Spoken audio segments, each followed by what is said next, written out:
zuhud. Jadi zuhud ini gaya hidup yang meninggalkan segala sesuatu dan sibuk dengan Allah saja. Itu definisi dari para ulamanya, saya kumpulkan jadi satu. Ini juga gaya asketik kalau dalam Islam. Ada definisi zuhud itu membatasi keinginan atau angan-angan. Zuhud itu, kata Syekh Junaid al-Baghdadi, menganggap kecil dunia dan menghapus pengaruhnya di hati. Atau ada yang bilang zuhud itu tidak merasa putus asa kalau ada harta benda dunia lepas dari genggaman dan tidak merasa terlalu senang ketika ada hal-hal duniawi yang datang. Atau zuhud itu terbebasnya hati dari ketergantungan pada selain Allah. Ini dari Ibnu Ajibah yang nulis syarahnya Hikam. Intinya zuhud itu hati kita yang sudah tidak lagi terpesona oleh dunia dan fokus pada Tuhan saja, pada Allah saja.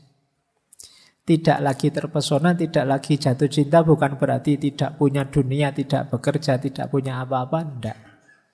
Tapi kita tidak cinta dengan itu semua, tidak terikat dengan itu semua.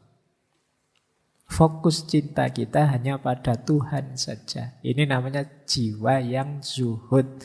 Orangnya namanya zahid. Tuh, jadi saya ndak iri kok kalau hanya HP terbaru. Saya ndak iri juga kalau hanya kendaraan paling mutakhir. Saya juga ndak terlalu iri kalau cuma pasangan hidup. Fokus saya ridhonya Tuhan saja. Asal Tuhan ridho padaku, semuanya kecil. Nah, ini bisa kamu alasan nanti kalau dikritik. Kamu kok jomblo? Itu ndak menggelisahkanku. Asal Tuhan ridho, aku rela pokoknya. Tapi ini beneran, orang zahid itu sibuknya hanya tentang Allah saja. Nah, ini gaya hidup asketik namanya zuhud. Ini ciri-cirinya. Saya tidak yakin kalian bisa membaca itu. Kecil-kecil tulisannya ya. Saya baca langsung saja karena waktunya. Zuhud itu menganggap bahwa kesenangan dunia hanya sementara. Akhirat lebih baik dan lebih kekal. Apa dunia dibuang? Tidak. Dunia adalah tempat untuk menyiapkan hidup bahagia di akhirat. Jadikan dunia kendaraan untuk menuju akhirat. Orang zuhud itu mengeluarkan cinta dunia, memasukkan cinta pada Allah. Orang zuhud itu melepaskan diri dari ketergantungan pada makhluk. Tergantung ya pada Tuhan saja. Orang zuhud itu menganggap bahwa bahagia itu bukan materi, tapi spiritualitas. Bahagia itu bukan harta, tapi rasa cukup, rasa puas. Orang zuhud menganggap bahwa harta dan jabatan itu amanah untuk kemanfaatan diri dan kemanfaatan orang banyak. Orang zuhud itu hemat, sederhana, menghindari kemewahan yang bisa menggoda. Orang zuhud itu menjaga anggota tubuh dari segala yang menjauhkan diri dari Allah. Jadi ini gaya hidup orang zuhud. Ini saya baca cepat, nanti mungkin teman-teman kalau di kamar dicentangi satu-satu ya. Ini saya sudah, kalau belum disilang. Nah, saya tidak tahu nanti skornya berapa. Level zuhudmu. Jangan-jangan terus ketemunya silang semua. Saya kok silang semua, Pak? Kalau silang semua, ya kamu urut satu-satu. Kamu mau latihan yang mana dulu? Tadi kan memang ini dalam rangka riyadoh, latihan. Melatih jiwamu agar tidak cinta dunia, agar sibuk dengan Tuhan saja. Ini gaya hidup asketik. Baik. Nah ini ada menarik, ada teori tentang prosesnya. Untuk jadi orang yang zuhud, ada tahapannya. Jadi pertama tentu saja yang paling dasar, tinggalkan yang haram. Saya zuhud loh Pak, saya cinta Allah saja. Lah kok masih banyak melakukan yang dosa-dosa yang haram-haram. Itu kan beda Pak, ini kan cinta loh Pak. Ayo ndak, itu berarti belum. Jadi yang paling dasar meninggalkan yang dosa-dosa yang haram-haram. Naik satu level, meninggalkan yang meragukan. Sudahlah saya ragu-ragu ini, baik apa buruk ya ini, saya tinggal saja. Ini sulit. Orang itu biasanya disetir oleh untung rugi atau suka dan tidak suka. Sehingga keputusan selalu didasarkan pada itu. Ya, kalau sudah kadung seneng mau gimana lagi? Atau terlanjur suka mau gimana lagi? Nah, padahal level 2 setelah kita bebas dari yang haram, bahkan kalau bisa ya kita membebaskan diri dari yang tidak jelas. Kalau masih kuat, naik satu level. Membebaskan diri dari yang boleh, yang halal. Tapi halal sih, tapi berlebihan. Makan itu halal, tapi berlebihan jelek. Maka saya tidak makan berlebihan. Saya tinggal itu. Atau aktivitas yang sia-sia. Kayak tadi, 3 jam hanya untuk nonton TikTok misalnya. Itu kan eman-eman. Boleh wong yo HP-HPmu sendiri, kuota-kuotamu sendiri, yo tidak ada yang larang. Tapi kan yo kemanfaatannya kecil.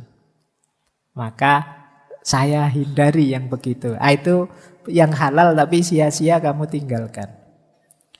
Atau halal sih, ya ndak sia-sia, ya ndak berlebihan, tapi membuat kita terlena. Akhirnya jauh dari Allah. Gara-gara keterlenaan itu. Nah ini ditinggalkan juga. Nah ini tahapan-tahapannya ya, kalian latihan lah. Pak saya yang haram saja masih berat ya Pak. Iya pelan-pelan ndak apa-apa. Apalagi yang subhat, apalagi yang halal. Ayo latihan satu tahap demi satu tahap sampai puncaknya hanya tersisa Allah saja. Jadi kalau sudah bisa ninggal yang haram, ninggal yang subhat, atau halal sih tapi tidak ada gunanya, sia-sia, berlebihan malah membuat jauh dari Allah, puncaknya adalah nanti yang tersisa tinggal Allah saja. Baik, ya ini diingat-ingat jadi rumus. Semakin kalian naik level, naik kelas, semakin alhamdulillah. Inilah gaya hidup zuhud. Nah, ini quotes lagi. Kalau ini dari Imam Ghazali. Saya baca Indonesianya saja ya, biar kalian tidak lama-lama roomingnya. Kata Imam Ghazali, zuhud itu tidak sama dengan meninggalkan harta. Ketahuilah, banyak orang mengira orang yang meninggalkan harta duniawi itu orang zuhud. Padahal tidak mesti demikian. Kenapa? Meninggalkan harta dan berpenampilan buruk itu mudah saja, ringan saja. Bagi mereka yang berambisi dipuji sebagai zahid. Hari ini kan banyak orang belum zuhud, tapi sudah acting zuhud. Jadi, kalau saya dunia itu anti sudah. Pak Duni tidak punya duit. Ini kan acting saja. Batinnya sebenarnya rindu, pingin punya banyak uang. Tapi gayanya biar kelihatan seperti zahid. Terus dia merendah-rendahkan uang. Padahal dia butuh uang. Apa uang itu? Apa dunia itu? Nanti setelah itu diberi sangu besar. Alhamdulillah. Jadi hakikatnya bukan itu. Monggo saja kalau punya harta. Banyak sufi juga kaya. tapi batinnya tidak terikat oleh dunia yang dia miliki. Seandainya kekayaan itu saat itu juga habis hilang, dia tidak akan sedih. Ini namanya batin yang tidak terikat oleh dunia. Kadang-kadang unik. Ada hukum timbal balik. Yang kita hindari-hindari justru datang. Yang kita kejar-kejar justru lari. Ini salah satu rumus dalam hidup itu kan. Banyak paradok-paradok. Nah, banyak ulama itu yang jiwanya sangat zuhud, tapi kaya. Entah dari mana hartanya datang. Meskipun beliau-beliau tidak menginginkan itu dan tidak melekat di situ. Jadi punya harta atau tidak punya harta belum jadi ukuran jiwa seseorang sudah zuhud. Jadi zuhud itu berarti kondisi jiwa kita yang tidak cinta, tidak terikat oleh dunia. Zuhud itu hati yang bersih dari duniawi. Imam Ghazali di yang bawah itu mencontohkan Nabi Sulaiman itu pemilik kerajaan yang luar biasa, punya kekuasaan yang luar biasa, tapi beliau ini termasuk orang yang zuhud. Jadi tidak kecewa, tidak sedih seandainya kehilangan harta atau kehilangan kekuasaannya. Alah wong dunia saja kok. Nah itu mentalnya orang zuhud. Waduh saya habis ketipu ini berapa puluh juta. Dunia saja kok. Tidak harus disedihkan sampai segitunya. Ini berarti jiwamu sudah jiwa zuhud. Jadi yang membuatmu sedih hanya Allah saja. Kalau kamu merasa, waduh aku kok merasa melakukan dosa seperti ini ya, nanti jangan-jangan Allah murka. Kamu galau di sini. Tapi tidak galau kalau uangmu hilang atau kalau gajimu turun atau kalau kiriman orang tuamu tidak datang-datang. Tidak apa-apa. Jiwamu berarti jiwa zuhud. Oke ya, jadi ini gaya hidup asketik. Namanya zuhud.